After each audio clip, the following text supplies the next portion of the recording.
Good morning, Tick fans. Hope we're all well. Maybe not after yesterday's result, but hopefully your weekend gets better. So let's get into it. There's not a lot to take out of this one.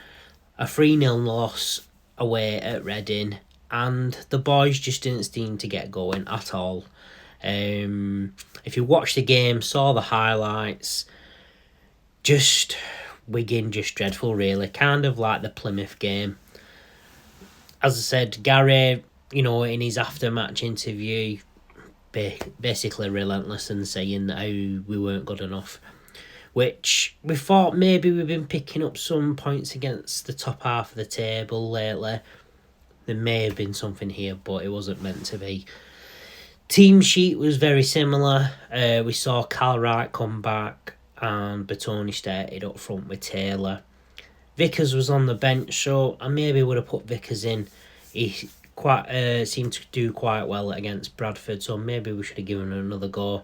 And when he did come on, he had a goal disallowed, and another attempt just tipped around the bar.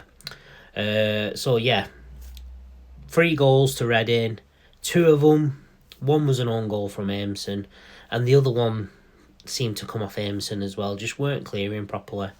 The passes from Reading were just cutting through our defence over and over. So not a great performance, and 3 goals as well. Now, being international weekend, there was only 5 fixtures to be played. Blackpool was one of them, and they won last minute at home to Burton. So that kind of takes us back to the same points level with Blackpool, us just edging it on goal difference and us being 2 points from the drop. So we need to move on, pick up 3 points at home against Leyton Orient if we can. That game got moved earlier on in the season, so it is playing on a Thursday night now instead of a Good Friday. So 7:45 at the Brick against Leyton Orient, a team right next to us, which we need to pick up a home result. There's not many games left.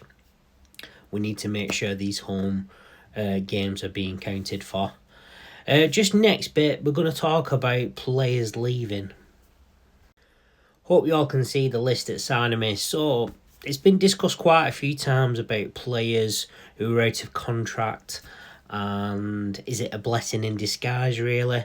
So for me, obviously, if you look at the list against the side of me, there's quite a few players there. There was rumoured about 12 players, but loanees as well. Now, players not been tied down to contracts as well. These potential players all leaving after the season. Now, for me, I know Gary's going to want to bring in his own players. I completely agree. And there's a lot of dead wood here if you know what I mean, going through the players. Of course, we've got our captain straight at the top. He needs to be tied down as well. Other players, Matt Smith for one, he's a great player. He needs to be signed up for a new deal as well. Within the, would you tie down Jensen Weir as well? He's only seemed to be playing well under Gary now, but not great beforehand. Joe Taylor, of course, everybody wants to sign him permanently, but it's the money side of things. With him scoring the way he has been, we could be looking like a 4 million deal, but Danson probably won't put up the money for him. We'll have to look at other options. And other strikers, Sadie, Costello, can't score for toffee really.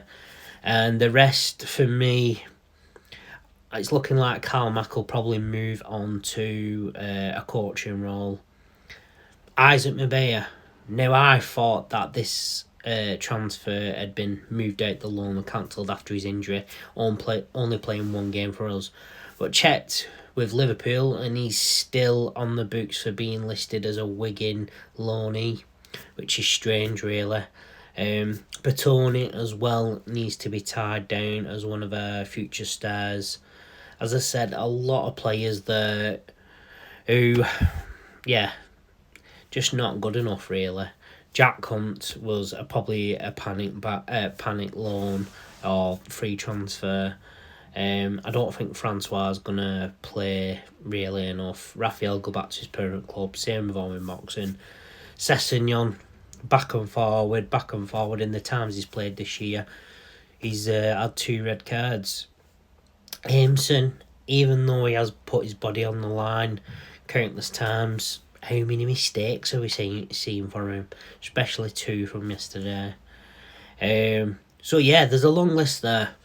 As I said, think about it how you will.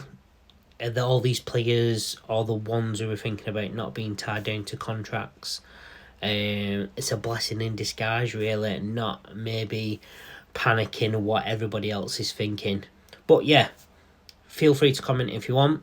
We'll look forward to seeing everybody Good Friday for the review after the Leyton Orient game. Hopefully, there's fingers crossed for 3 points there.